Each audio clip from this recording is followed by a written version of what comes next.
Nung dumating ako dito sa Dubai, Oh. in zero experience. Wow. Tapos hindi din ako graduate ng college.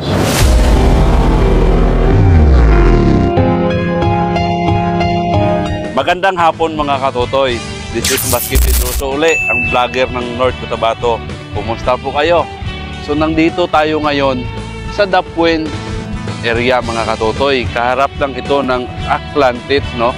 Ngayong hapon, nandito ako at maghahanap tayo ng i-interviewin nating mga kababayan dito. Ma'am, magandang hapon. Kumusta po? Taga-saan po kayo? Taga-Tulunan. Hoy, taga-Tulunan mga katotoy, oh. Taga-Tulunan po. Saan kayo sa Tulunan? Sa poblasyon. Sa So, nakita kami ng taga-Tulunan. Galit ni sila. Pamilya ko taga-Tulunan, no? So, ngayon, dito. So, pwede tayo ngayon mag-gala-gala muna siguro dito. No problem. First time namin nag-meet, tapos inikot na kami dito. Kung ano yung buhay dito sa Dubai. So, ma'am, anong trabaho mo dito sa Dubai? Started working here as a project manager. Manager pala mga katotoy. Ko asahin, no? Manager para sa kita lang kami dito ngayon. So, nakakatuwa, no? Pareha kami mismo yung taga North Cotabato. Tapos yung mga relatives ko, pamilya ko sa Tulunan. Kapitbahay lang ba sila doon? Oo, No? kapitbahay. Hoy, kapitbahay, no? Mga katotoy. Small world talaga. Kuntusin. So, sa 9 years na dito sa Dubai.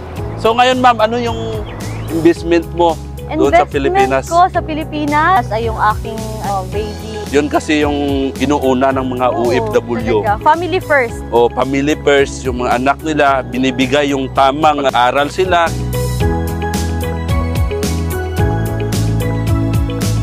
Kasi ako, di ba, grade 4 lang yung tinapos ko. Kumbaga, hindi ko inasaham na makarating rin ako dito sa Dubai, di ba? Nung dumating ako dito, wala din akong experience sa Pilipinas. Oh. In zero experience. Wow. Tapos hindi din ako graduate ng college. So, ma'am, ano yung maganda na ituro mo ng aral? Mga baguhan dito sa Dubai. Kung first time mo talaga dito sa Dubai, Dubai or Abu Dhabi, Sharjah. There's a lot of opportunities here in Dubai. Even if you are not a graduate, huwag magmadali sa life in general. Take everything as a challenge. Yeah. You should be up for the challenge. Wala dapat susuko, ganun. Walang susuko sa mga hamon sa buhay. Dapat ma-experience mo talaga at maabot yung magandang pangarap mo sa buhay. You have a goal, you need to set plans. Dapat may mga plano may ka plano how to reach sa sarili, that goal. Oo.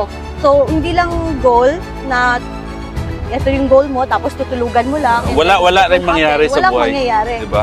Pero if you magpursige ka, tapos you put into your hard work, into everything, ganon, talagang may mararating ka. Kahit paunti-unti lang na step, doon ka papunta. Sa pangarap mo. Oo. Keep on striving at huwag matakot sa buhay. Matakot. Dapat palaban. Ganon. Palaban palagi, no? Oo. Alam nyo mga katutoy, sa ngayong araw, may napupulutan naman tayong aral kay ma'am, no? From Tulunan.